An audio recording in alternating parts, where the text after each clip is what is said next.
Hi everyone, I'm so glad you're joining me today for a white on white painting.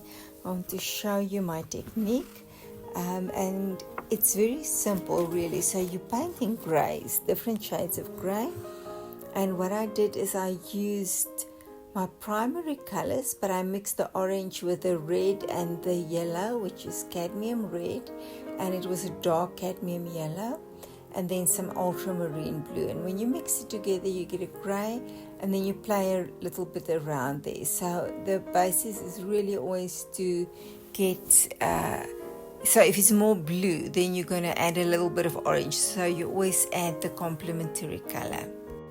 And with your warm colors that you're mixing, you can use normal titanium white. When I mix the cool colors, which would be a cobalt blue, alizarin crimson, and lemon yellow, I use zinc white. Yeah, that's what I use. And the Galkit light is the medium that I use. Okay, and then I start off with the darkest colors first, and then I also use the cool grays to put in the background and the places where I really needed to recede. The places that are closest to me, like the wing, the water in front, those will be the warmer colors that I will be using over there, the warmest shades of the gray. One of the reasons I decided to paint this swan was really from a prophecy of John Hus, and his surname means goose, and he was burnt alive at the stake for opposing the Catholic Church practices in 1415 AD. It was said that his meetings drew thousands and provoked the imagination of the masses. It was marked by the presence of the Holy Spirit, and his last words were, "You are going to burn this goose, but in 100 years you will have a swan arise, which you can neither roast nor boil." Exactly 100 years later, Martin Luther arose as the leader of the Reformation, and I can see that it is still in motion. And it's true, the enemy has not been able to stop this. I can also see that there's a new movement of the Lord taking place, especially here in Europe, where people are rising and taking their positions, and the artists are rising, and we are able to reach people's hearts through barriers of language and culture, and we are able to tell people of the love of the Lord through our art and through the beauty that they observe. It's really a wonderful thing, and I'm so privileged to be part of this.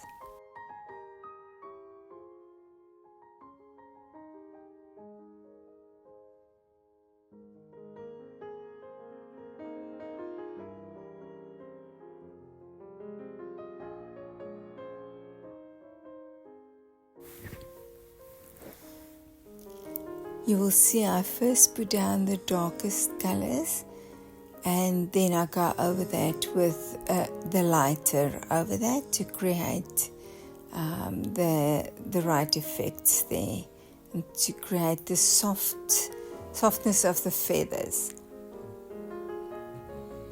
and the reflection on the water as well.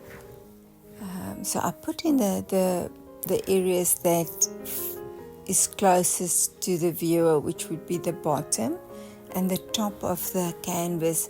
I put more of the warm shades of this grey, white grey, to create depth, and I really liked how it came out. You'll see much of the colors that I've put down, I do go over it again after it's dried. A couple of hours with the Galkit light is absolutely wonderful. It really dries quickly, and then you're able to put down another layer on top of that.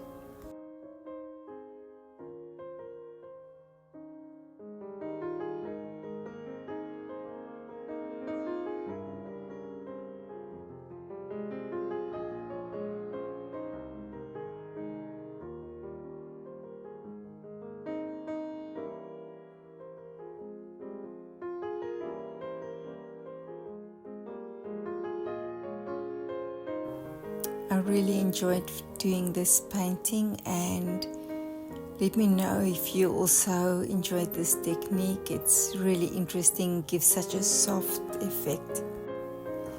And to end off with, I just went over with very, very light white just around the edges of the swan, just to get that illuminating look.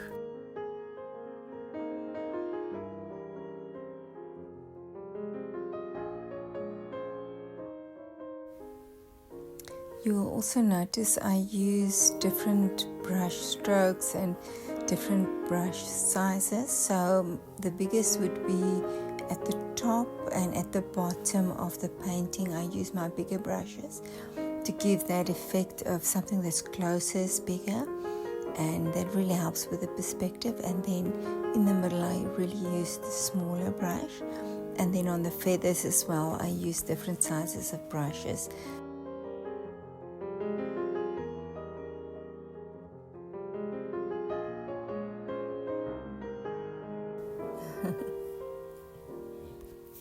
Thank you for watching this little video. May God bless you, and I hope to see you soon.